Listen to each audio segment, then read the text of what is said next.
Alright guys, TacticalRab back again today. Hope you're all doing well and enjoying your day so far, and as the season comes to the close, many people are considering very seriously indeed which teams are going to make massive, drastic changes for next season. How many teams will stick, how many teams will change? That is certainly some thoughts of the pros on that we're going to go through today. Very much intrigued to hear your thoughts in the comment section below. Like if you guys enjoyed the video, subscribe if you are new as always, I greatly appreciate it. Already upside the channel, thank you very much indeed for doing that. First of all, just wanted to mention this I thought was kind of funny from JCat right here. Pro players at the time, what time did scrims start every day back in Black Ops 3 and Infinite Warfare? I think it's funny how different things are nowadays. It's like a professional league, people are actually getting on at like normal work hours. I'm pretty sure most days like scrims start at like 1 or maybe 3 Eastern or something along those lines. But back in the day, people would basically start scrimming at like very late in the evening. That was like their normal work hours. That thankfully they've kind of got out of the cycle of that, because they'd obviously play league play for quite a long time, or that maybe they play league play or whatever up to well they play scrims, then they play that, then they play 8s after scrims, and just a nightmare schedule, right? Like 8 Eastern, right? I think I was getting on at 5 Pacific, could be faded. I think it was 7 Eastern both years, but Austin and John trying to tell me it started at 4 Eastern. They are mega faded, it says JCap. I wanted to mention this as well real quick before we dive into the whole roster stuff. Exceed says if Black Ops Cold War, had Black Ops 4 maps, it'd be one of the best CODs of all time, which, I don't know, interesting take. I'm not sure 100% if that's the case, because Black Ops 4 maps, I don't think they were, like, absolutely exceptional, to be honest. I mean, this game has a load of Black Ops 2 maps, and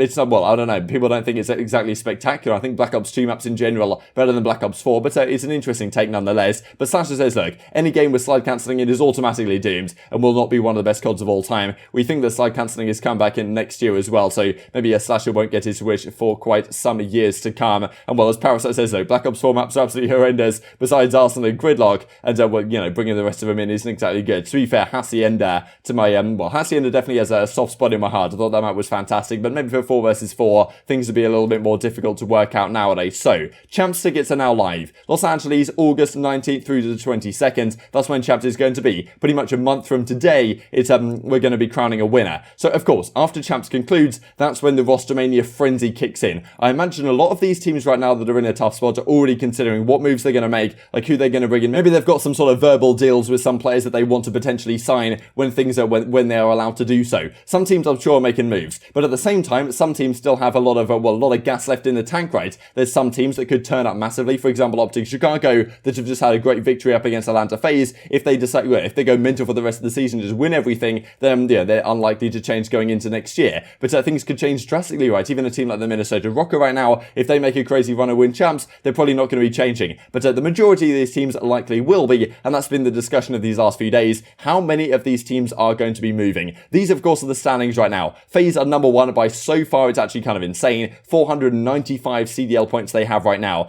Everyone else is far below them. And of course, look, everyone's intention has been this entire season, how do we beat FaZe? Looking heavily into their VOD, exactly what they do, like how do we take these guys down? And going into next year, some of the thought process might be, okay, can we build a roster here to take down FaZe? I don't think FaZe are going to be changing. If FaZe lose every single series for the rest of the season, I still don't think they would change. I think obviously they have something incredible going on over there, and I would say it's unlikely that they lose every single series for the rest of the season. Let's just say it like that. And of course they're going to have the number 1 seed for the World Championship anyway. But pretty much every other team, there's been some discussion that is possible to change. People saying, okay, FaZe might well stick. But Zuma talking about, look, he thinks that every other team could potentially change. Octane saying, look, FaZe and Ultra, they might well stick, but pretty much everyone else is going to change. This was before the OpTic versus FaZe match, so maybe that's changed people's perceptions somewhat. But still, if OpTic don't get the greatest results at the Stage 5 Major and then Champs, then still, I think it's certainly something that could be on the cards. Of course, look, they got this great result just a few days ago up against the FaZe guys, and if they can keep up this form, I think that OpTic could well be another team that decides not to make any moves. What moves you even make is obviously a massive question over there anyway, that we've kind of been having the entire season when OpTic have been having their difficult time. So maybe this will be enough for them to decide to, stick it out. But of course, it really does depend how the last couple of months of the season go, the last month of the season goes, to make that decision for next year. So I'll share this clip that came out on the flank a couple of days ago. As I say, before that final series, it was after the day 3. So the OpTic versus FaZe series hasn't happened yet as of talking about this. But effectively, Zuma and Octane are talking about, look, I think that pretty much every single team apart from Atlanta FaZe has a good possibility of changing. I don't know what's going to happen with this team next year.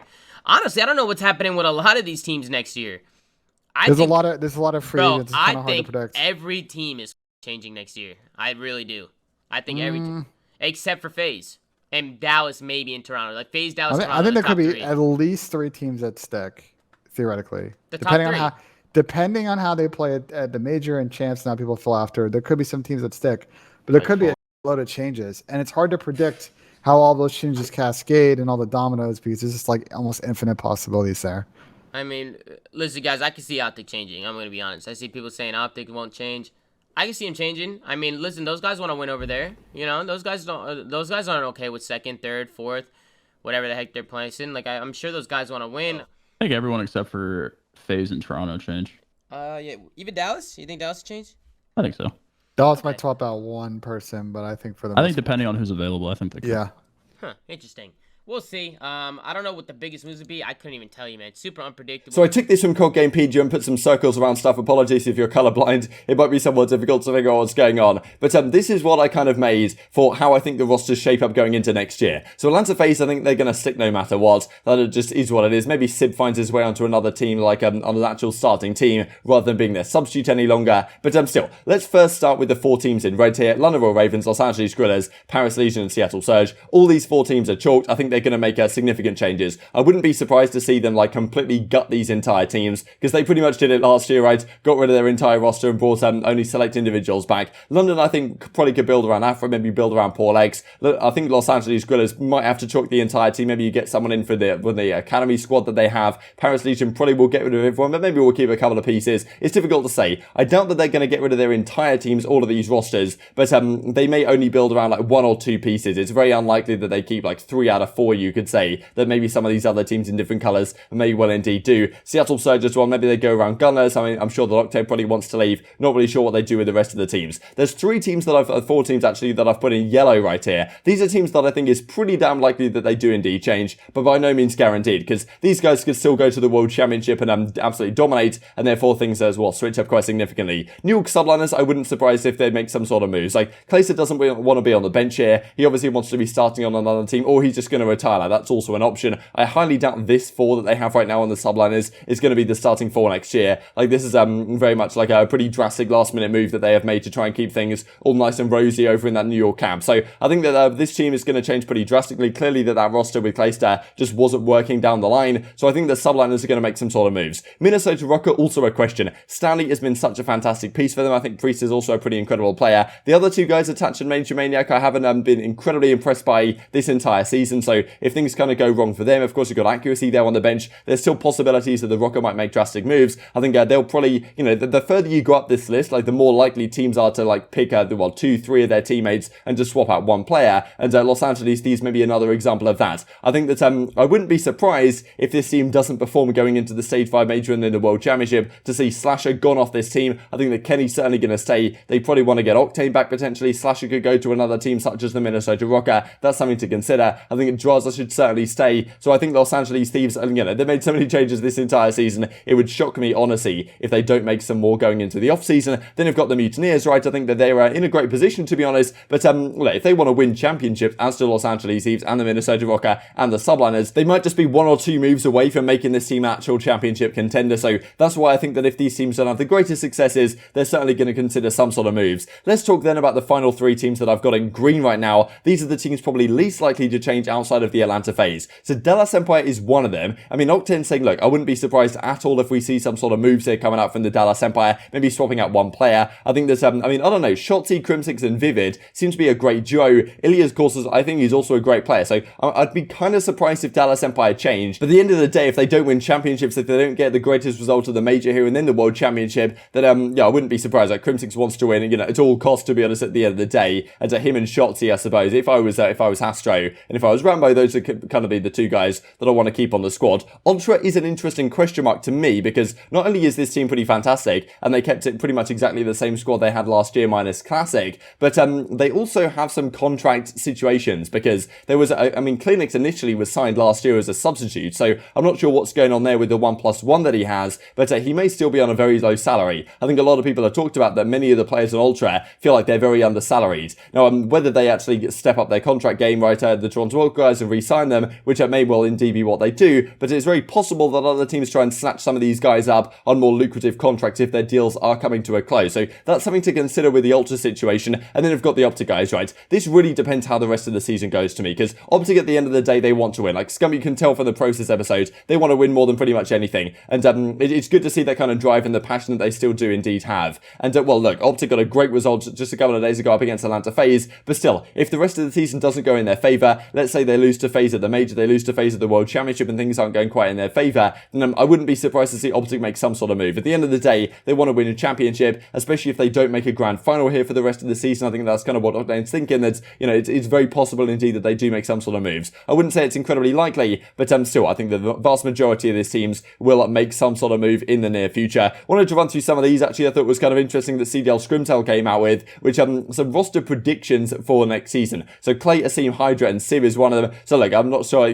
what your guys' thoughts are on some of these roster predictions. I'm not really going to comment on them too much, but I think it's kind of interesting to think about what could be happening going into next year. Civ was actually a piece that I'm pretty sure they were indeed targeting, so maybe something to consider going forwards. Thought this is interesting as well. Los Angeles Thieves, I think that Octane and Kenny, wouldn't be surprised at that. Drazah as well. Bringing back Venom, I thought was an interesting take, most certainly. You've got the Mutineers team as well, maybe keeping 3 of the guys, get rid of Havoc and bring in Huke or something. That was someone they potentially were targeting during while Los Angeles Thieves managed to snap him up. You got this squad as well, the Paris roster people are talking about. Okay, maybe you get Mac over here. This is kind of a mishmash of players, but honestly could kind of work as very similar to the New York Soul on this team that they had throughout the 2020 season. You've got this one as well, the Rokkr prediction, right, where maybe you keep a couple of pieces, Standy and Priestahh, kind of the players I was talking about. Bring in Slasher, maybe you could get in John. I think it'd be an interesting team, to be honest. I kind of like this coordination of players. I think that Slasher could do great things. I really rate Standy very highly. Like, I'd be loving it if I was Slasher, if they don't want me in Los Angeles Thieves anymore, to go to this team, especially to play with a guy like Priestahh that I had such good success with on 100 Thieves back in the Black Ops 4 days. And well, just to finish off with this right from the Dallas Empire guys, with their, Vivid looking pretty damn good as of late. But very much intrigued to hear your thoughts in the comment section below. How many out of the 12 teams do you think is going to change? I suppose drop a number and all your thoughts in the comment section below. Hope you guys enjoyed the video. If you did enjoy it, I'd greatly appreciate a like on the video. Really helps out the YouTube channel, and you enjoyed this content. Other people like you may enjoy this content as well, and I've grown the competitive quality community. Thank you much as always, take care, and I will see you next time.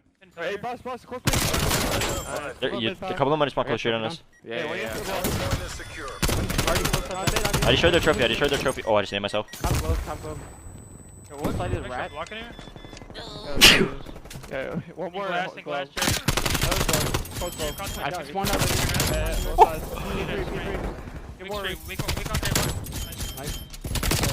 Then I'll get on 4. Oh my. Reese is hacking. There's 2 bus on me. 2 bus.